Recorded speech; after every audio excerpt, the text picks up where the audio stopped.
నమస్కారం. మీరు చూస్తుంది హొర్నాడులోని శ్రీ అన్నపూర్ణాదేవి ఆలయం. ఈ దేవాలయం చిక్మంగళూరు జిల్లా, కర్ణాటకలో ఉంది. ఊరి పేరు హొర్నాడు. ఈ దేవాలయం సుందరమైన పశ్చిమ కనుమల ఎదురుగా ఉంటుంది. ఈ అన్నపూర్ణాదేవి దేవాలయం చూడటానికి చక్కని రమణీయమైన ప్రకృతి సౌయగాలతో ఉన్న ఈ దేవాలయం భద్రానది ఒడ్డున ఉంటుంది.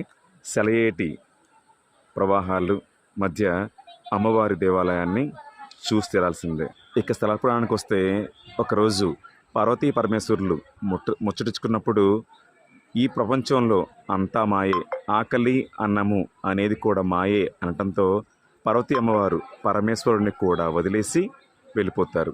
అలా వదిలి వెళ్ళిన అమ్మవారు ఇక్కడ హొర్నాడు సమీపంలో చాలా ఏళ్ళు నివసించి అన్నపూర్ణేశ్వరిగా మరలా బయలుదేరి కాశీలో ఎంతోమందికి అమ్మవారు ఆకలిని తీర్చారు. అందుకని అమ్మవారిని అన్నపూర్ణేశ్వరిగా మారుతారు.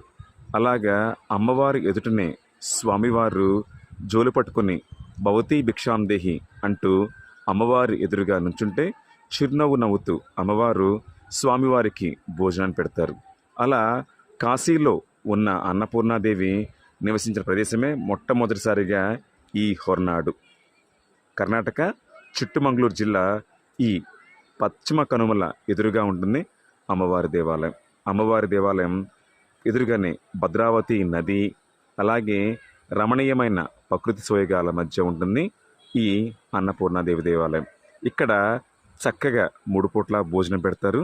ఉదయం పూట, సాయంత్రం, అలాగే మధ్యాహ్నం కూడా. ఇక్కడ ఉండటానికి ఎలాంటి ఇబ్బంది లేదు. చక్కని నివాసయోగ్యమైన సదుపాయాలు కూడా ఉన్నాయి. ఈ అన్నపూర్ణాదేవి దేవాలయాన్ని చూడాలంటే కనుక కర్ణాటక రావాల్సిందే. అన్నపూర్ణాదేవి దేవాలయానికి పైన మెట్లెక్కాలి, కింద అన్నదాన కార్యక్రమాలు జరుగుతుంటాయి. గర్భగుడిలో ఉన్న అన్నపూర్ణాదేవి అమ్మవారిని కూడా మీరు చూడొచ్చు. ఇదే ప్రధానమైన దేవాలయం. గర్భగుడిలో అమ్మవారిని కూడా మనం చూడవచ్చు. కాశీలో అన్నపూర్ణాదేవిగా వేంచేసి ఉండడానికి ముందు అమ్మవారు నివసించిన ప్రదేశమే ఈ హొర్నాడులోని అన్నపూర్ణాదేవి ఆలయం. అమ్మవారి ఆలయాన్ని చూడటానికి 2 కళ్ళు సరిపోవు. చూడు చక్కని దేవాలయం ఈ హొర్నాడు దేవాలయం. గర్భగుడిలో అమ్మవారి స్వరూపం ఇలా ఉంటారు. చెప్పినట్లు సుందరమైన పశ్చిమ కనుమల ఎదురుగా అమ్మవారి దేవాలయం ఉంటుంది. తప్పకుండా చూసి తీరాల్సిందే.